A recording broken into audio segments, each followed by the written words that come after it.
बहुत स्वागत है आप सभी का। मैं हूं आपके साथ सिरांधा शेखर। कोरोना का कहर किस तरह से बरप रहा है वो सब आपको बताएंगे, तमाम अपडेट देंगे।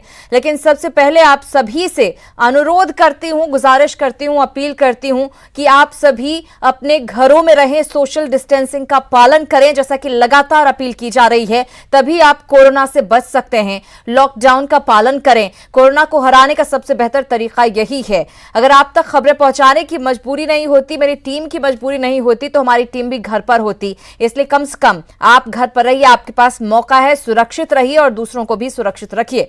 चलिए अब दे देते हैं आपको कोरोना से जुड़ी हर अपडेट, क्या कुछ हो रहा है देश भर में, पूरी दुनिया में। हम आपको बता दें, भारत की अगर बात करें तो यहां पर कोरोना के मरीजों की कुल संख्या 1046 हो चुकी है, जिनमें से 86 मरीज स्वस्थ भी हुए हैं और अब तक 27 मरीजों की मौत हुई है। तो भारत की अपडेट आपको दे रहे हैं। 1046 केस आए हैं, 86 मरीज ठीक हुए हैं, वहीं 27 लोगों की कोरोना की वजह से जान गई है। बिहार की बात करें, यहां पर कोरोना के कुल 11 पॉजिटिव मरीज सामने आए हैं और एक की मौत हुई है और बहुत ही शुरुआत में यह मौत हुई थी मुंगेर के एक मरीज की। झारखंड की कर लेते हैं बात। झारखंड की अगर बात करें तो झारखंड अभी एक ऐसा राज्य बना हुआ है, बरकरार है, जहां पर कोरोना का एक भी मरीज नहीं मिला है। हालांकि तमाम एहतियात यहां पर बरते जा रहे हैं, तमाम तरह से ध्यान यहां पर रखे जा रहे हैं, कंट्रोल रूम वगैरह भी यहां पर बनाए गए हैं। इसके अलावा लगातार सरकारें जो हैं एक्शन में हैं। और बड़ी खबर आपको दे दें, लॉकडाउन पर केंद्र सरकार ने राज्य सरकारों को सख्त निर्देश दिया है। राज्यों के मुख्य सचिवों और डीजीपी के साथ कैबिनेट सचिव और गृह सचिव की वीडियो कॉन्फ्रेंसिंग में ये निर्देश दिए गए हैं। अपने निर्देश में केंद्र सरकार ने राज्यों से 3 सप्ताह से लॉकडाउन को 3 सप्ताह तक सख्ती से लागू करने का निर्देश जारी किया है। साथ ही केंद्र ने जरूरी सामानों की लगातार आपूर्ति सुनिश्चित कराने को भी कहा है। लॉकडाउन लागू कराने की जिम्मेदारी डीएम और एसपी की होगी। केंद्र ने राज्यों और जिले की सीमा को पूरी तरह से सील करने और सड़कों बाजारों में पूरी तरह से आवाजाही बंद करने के निर्देश दिए हैं। तो ये तमाम निर्देश केंद्र सरकार की तरफ से राज्यों को जारी किए गए हैं। सड़कों पर सिर्फ सामानों की आवाजाही की अनुमति होगी। केंद्र ने जो सबसे बड़ा निर्देश जारी किया है उसके मुताबिक मजदूरों को उनके कार्यस्थल पर ही खाने और ठहरने की व्यवस्था करने को कहा गया है। साथ ही बिना कटौती समय पर मजदूरों को मजदूरी देने का निर्देश दिया गया। ये सबसे बड़ी बात कही जा सकती है। इतना ही नहीं, लॉकडाउन के दौरान मजदूरों से रेंट नहीं मांगने का निर्देश भी दिया गया है।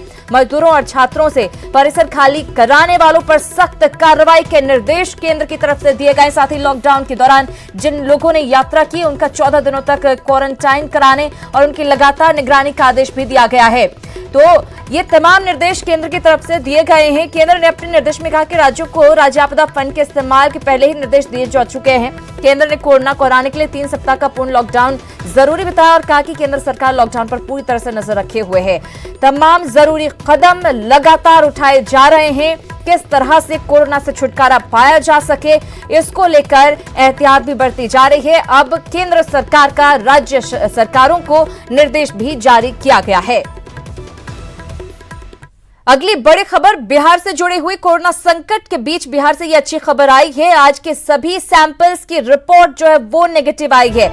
ये बेहतर सुकून देने वाली खबर कही जा सकती है। मैं आपको बता दें, कुल 40 सैंपल्स की आज जांच हुई और सभी सैंपल नेगेटिव पाए गए।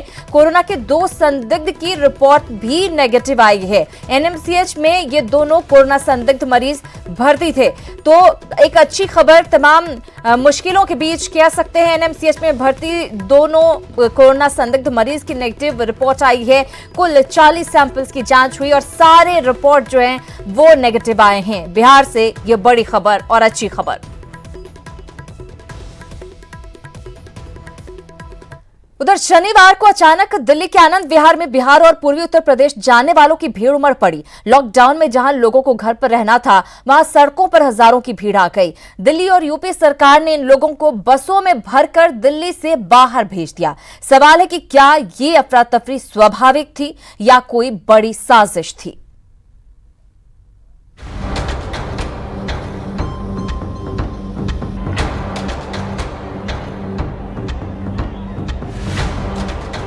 पूरा देश 21 दिन के लिए लॉकडाउन है।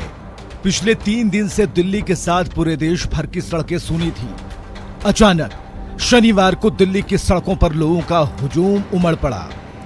बिहार, झारखंड और पूर्वी उत्तर प्रदेश के हजारों प्रवासी मजदूर पैदल ही दिल्ली से बाहर निकलने लगे, अपने घर, अपने राज्य वापस जाने के लिए।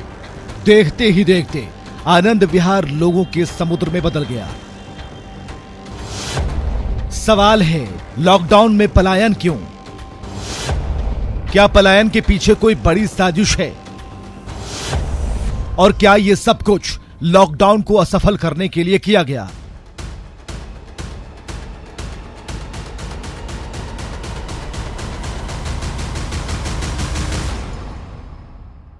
इन सवालों के जवाब जानना पूरे देश और लोगों की सुरक्षा के लिए जरूरी है, क्योंकि कुछ वायरल हो रहे वीडियो गहरी साजिश की तरफ इशारा कर रहे हैं।